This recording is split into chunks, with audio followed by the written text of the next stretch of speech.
स्वागत है आप सभी का एक न्यू वीडियो पर। आज की वीडियो में बात करेंगे अपन प्रैक्टिस सेट पेपर्स के बारे में जो कि एमपी बोर्ड ने जारी किए थे। अब अगर आप किसी गवर्नमेंट स्कूल से हैं तो आपको पता ही होगा कि इस बार एमपी बोर्ड ने आपके प्री बोर्ड एग्जामिनेशन कंडक्ट नहीं करवाए हैं। उसकी जगह आपको प्री बोर्ड के पेपर्स दिए गए थे जिन्हें कि प्रैक्टिस सेट पेपर्स भी कहा जा रहा था। एंड ये जो पेपर्स आए थे वो दो सेट में आए थे, set A and set B. दोनों ही सेट्स में आपको डिफरेंट क्वेश्चन दिए गए थे। तो यहाँ पर काफी सारे बच्चे पूछ रहे थे कि बोर्ड एग्जामिनेशन के पेपर में यहाँ से क्वेश्चन आ सकते हैं, क्या ये पेपर इंपॉर्टेंट है, क्या इनसे हमें तैयारी करनी चाहिए। क्योंकि प्रीवियस सेशन में आप देखोगे तो सेम कंडीशन थी। उस टाइम पर भी एमपी बोर्ड ने प्री बोर्ड एग्जामिनेशन कंडक्ट नहीं करवाए थे। उस टाइम पर भी सेम जैसे अभी आपको दो सेट दिए गए हैं, उस टाइम पर आपको चार सेट दिए गए थे, यानी कि set A B C and D. तो आप समझ सकते हैं कि प्री बोर्ड एग्जामिनेशन के जो पेपर है वो कहीं ना कहीं इंपॉर्टेंट तो है, पर कितने हैं, कितने परसेंट बोर्ड एग्जामिनेशन का पेपर यहाँ से डिजाइन किया जाता है, ये सारी चीजें मैं आपको प्रीवियस रिकॉर्ड्स के अकॉर्डिंग बताता हूँ कि प्रीवियस सेशन में यहाँ से कितना आया हुआ है। तो आप वीडियो में एंड तक बने रहिए। साथ में अगर आप किसी प्राइवेट स्कूल से हैं, तो हो सकता है कि आपके यहाँ प्री बोर्ड एग्जामिनेशन हो गए हो, तो आपने अगर वो पेपर्स दे दिए हैं तो काफ़ी अच्छी बात है। पर ये जो पेपर्स आए हैं एमपी बोर्ड की तरफ से, ये भी काफ़ी ज़्यादा इंपॉर्टेंट है। उसका रीज़न मैं आपको आगे बताता हूँ।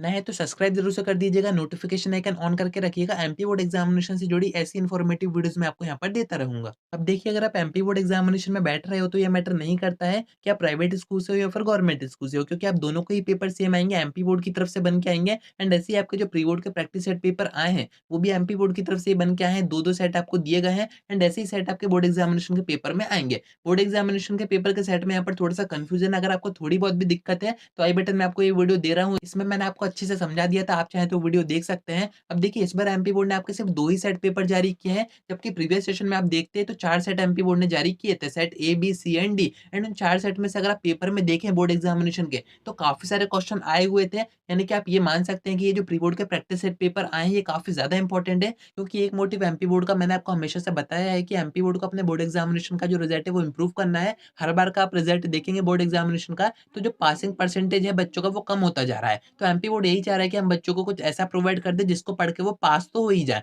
तो ये जो आपके pre board practice set paper जारी किए गए थे एमपी बोर्ड की तरफ से, एक नोटिस भी आया था स्टार्टिंग में कि गवर्नमेंट स्कूल में बच्चों को इन्हीं सेट पेपर से प्रैक्टिस करवाई जाए। अगर आपको याद हो तो प्रॉपर टाइम टेबल वगैरह भी जारी किया था जनवरी के फर्स्ट वीक में। तो आप समझ सकते हैं कि प्री बोर्ड के जो प्रैक्टिस सेट पेपर है वो काफी ज्यादा इंपॉर्टेंट है। एमपी बोर्ड यानी कि गवर्नमेंट स्कूल खुद इनके ऊपर काफी ज्यादा फोकस कर रहे हैं, बच्चों को इन्हीं से प्रैक्टिस करवाई जा रही है। तो अगर आप प्राइवेट स्कूल से हैं तो ये मत सोचिएगा ये तो गवर्नमेंट स्कूल के पेपर है, इनको हम क्यों पढ़ें, इन पर हम ध्यान क्यों दें, हमारे प्राइवेट स्कूल के पेपर इनसे ज़्यादा अच्छे हैं। तो देखिए, ऐसा कुछ भी नहीं है। ये जो पेपर्स आए हैं वो एमपी बोर्ड की तरफ से आए हैं। कोई ना कोई ऑब्जेक्टिव होगा एमपी बोर्ड का ये आपको देने का। इस कारण से एमपी के जितने भी गवर्नमेंट स्कूल्स है पूरे एमपी में, सभी जगह इन्हीं पेपर से प्रैक्टिस करवाई गई थी अच्छे से बच्चों को। तो कहीं न कहीं बोर्ड एग्जामिनेशन में यहाँ से क्वेश्चन आते होंगे। मैं आपको प्रीवियस सेशन का सीन बता देता हूँ कि क्या हुआ था। उस टाइम पर आपके 4 प्रैक्टिस सेट पेपर आए थे एंड चारों को अगर आप कंबाइन करते तो जो क्वेश्चन की क्वांटिटी है वो काफ़ी ज़्यादा हो गई थी। काफ़ी सारे ऑब्जेक्टिव इकट्ठे हो गए थे।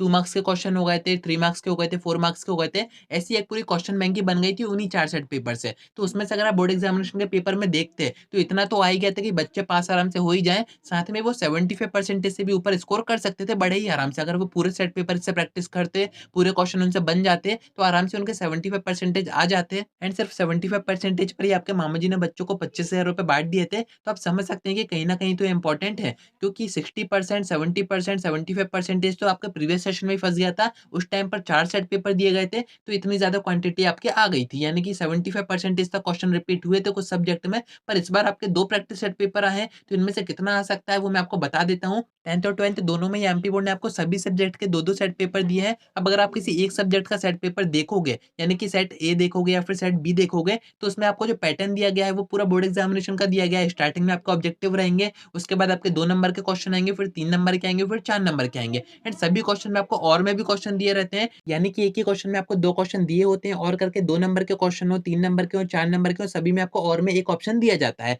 अब अगर आप दोनों ही सेट पेपर के क्वेश्चन देखोगे, तो अगर एक क्वेश्चन में आपको 2 क्वेश्चन दिए गए हैं, तो दोनों सेट पेपर में सेम क्वेश्चन में आपके हो गए 4 क्वेश्चन। ऐसे ही अगर आप 10th में सभी सब्जेक्ट में देखोगे, 12th में सभी सब्जेक्ट में देखोगे, तो अच्छे खासे क्वेश्चन की क्वांटिटी आपके पास आ जाएगी। अब जैसे 10th में आएँगे आपके 30 नंबर के ऑब्जेक्टिव, अब आपके पास हैं 2 पेपर, अब दोनों के ऑब्जेक्टिव आप देखोगे तो हो जाएँगे आपके 60 ऑब्जेक्टिव। क्या 60 ऑब्जेक्टिव में से आपके कोई भी ऑब्जेक्टिव नहीं आएँगे बोर्ड एग्जामिनेशन में? आएँगे, काफ़ी ज़्यादा चांसेस है कि आपके ऑब्जेक्टिव यहीं से फँस सकते हैं। ऐसे ही अगर आप 12th में देखें, तो एक पेपर में आपको 32 ऑब्जेक्टिव दिए गए हैं, 2 पेपर के हो गए आपके 64 ऑब्जेक्टिव। एंड 64 ऑब्जेक्टिव में से काफ़ी ज़्यादा ज़्यादा ऑब्जेक्टिव आपके बोर्ड एग्जामिनेशन के पेपर में आएँगे। अब यहाँ पर एमपी बोर्ड चेंज कैसे करता है वो मैं आपको बता देता हूँ। ज़रूरी नहीं है कि जो क्वेश्चन आपका एमसीक्यू में प्रैक्टिस सेट पेपर में दिया गया है, वैसा का वैसा एमसीक्यू में ही आपके बोर्ड एग्जामिनेशन के पेपर में आ जाए। हो सकता है कि वो एमसीक्यू आपका ट्रू फॉल्स में आ जाए, मैच द पेयर्स में आ जाए, यानी कि जो ऑब्जेक्टिव का टाइप है उसको भी चेंज कर सकता है एमपी बोर्ड। तो आपको इस तरीके से ही अपनी तैयारी करनी है कि किसी भी फॉर्म में क्वेश्चन आ जाए, आपने पढ़ा हुआ है तो आपको उसका आंसर पता होना चाहिए। तो मैं आपको यहाँ पर ये समझाना चाह रहा हूँ कि एमपी बोर्ड ने आपको हर एक सब्जेक्ट के 2-2 सेट पेपर दिए हुए हैं।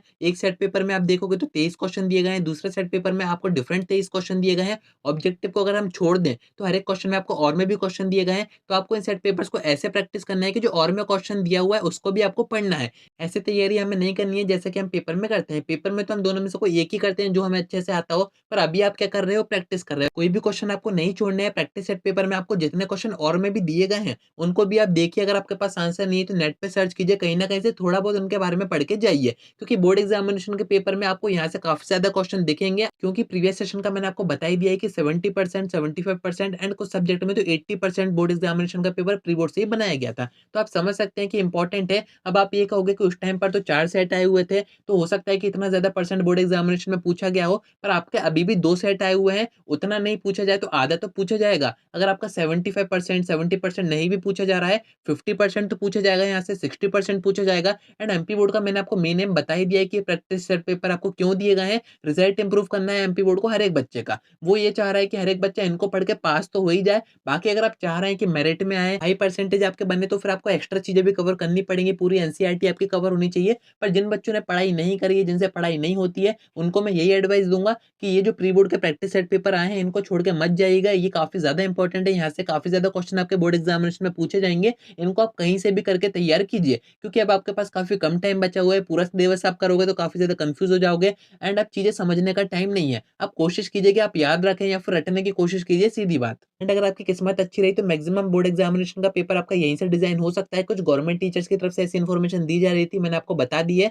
और अगर आपके पास ये पेपर नहीं है, आप किसी प्राइवेट स्कूल से हो, आपने अभी तक ये पेपर नहीं देखे हैं, तो टेलीग्राम ग्रुप ज़रूर से जॉइन कीजिएगा। डिस्क्रिप्शन में मैं आपको दे दूँगा। वहाँ पर मैंने सभी सब्जेक्ट के एबी सेट पोस्ट कर रखे हैं, तो आप चाहें तो वहाँ से जाके डाउनलोड करके उनसे तैयारी शुरू कर सकते हैं। बाकी अब तो वैसे भी काफ़ी कम टाइम बचा हुआ है, तो कोशिश कीजिए कि जो इम्पोर्टेंट है उस पर आप ज़्यादा ध्यान दो एंड जो इम्पोर्टेंट नहीं है उसको छोड़ दीजिए। जो आपसे नहीं बन रहा है तो उसको समझने की कोशिश मत कीजिए, टाइम वेस्ट मत कीजिए। जो आपको आता है उसके ही आप रिवीजन करते रहिए, जिससे कि बोर्ड एग्जामिनेशन में अगर वो क्वेश्चन आए तो उसको आप अच्छे से अटेम्प्ट कर पाओ। तो उम्मीद है कि आपको सारी बातें समझ में आ गई होंगी। आज की वीडियो में इतना ही। कोई डाउट आता है कमेंट करके पूछ सकते हैं या फिर आप मुझसे इंस्टा पर डीएम करके बात भी कर सकते हैं।